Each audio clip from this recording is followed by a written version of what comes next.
This is Periyar, the longest river of Kerala in southern India.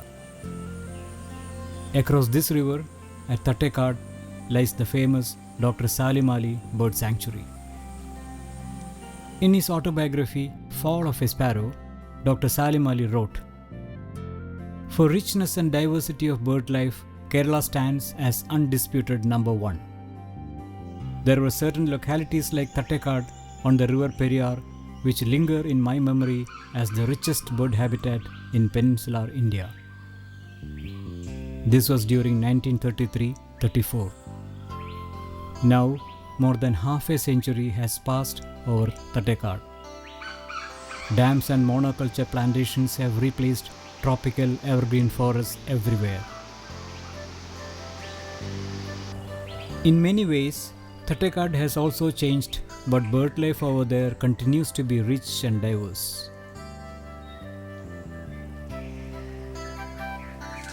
More than 300 species have been recorded from this small 25 square kilometer sanctuary. This is more than half the total species found in Western Ghats.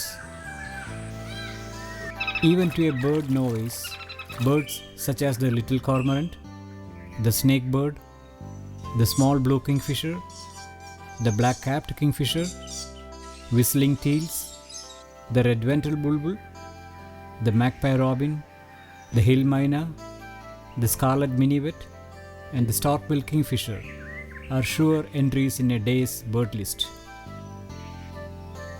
But to the serious bird watcher, Thattekad has something more exciting to offer. It has an amazing diversity of nocturnal birds like owls and nightjars. Nightjars are birds of dawn and dusk, and they are also masters of camouflage.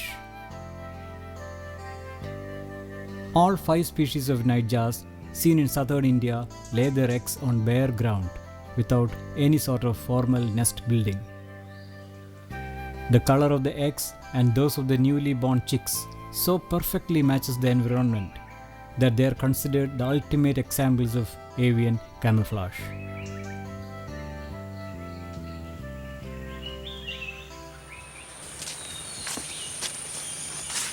That particular day in the month of February, we were on a hunt for a bird and its nest.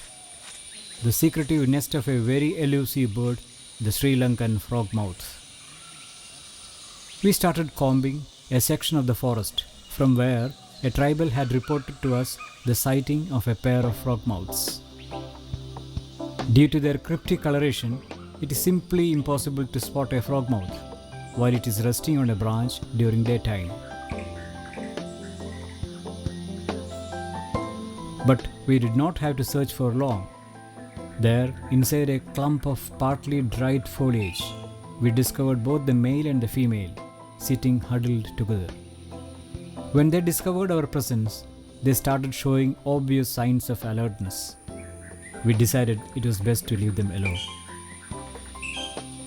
From that day on, we started to follow the movements of the frogmouths to locate its nest. One evening, as we were watching the setting sun spreading crimson ripples over the river, we heard the typical contact call of a male frogmouth from a nearby tree.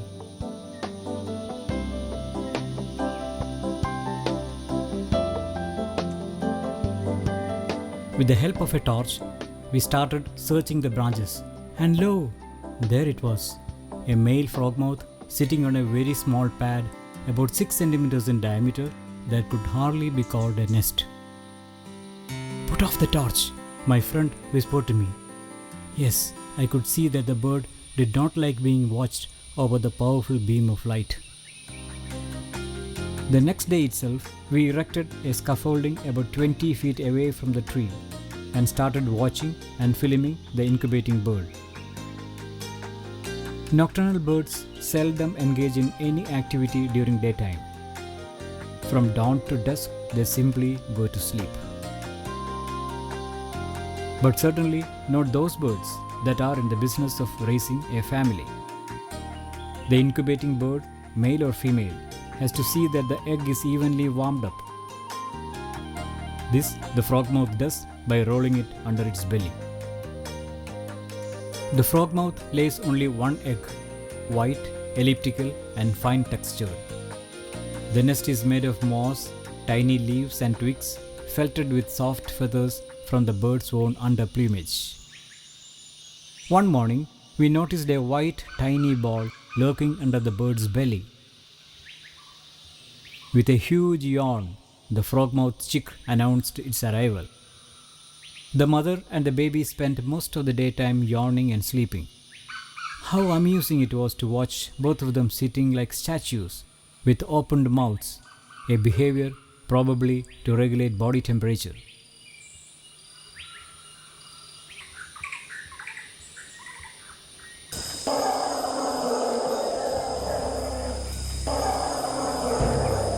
My God, I think that's the elephants trumpeting and they're coming our way. We will have to get out fast.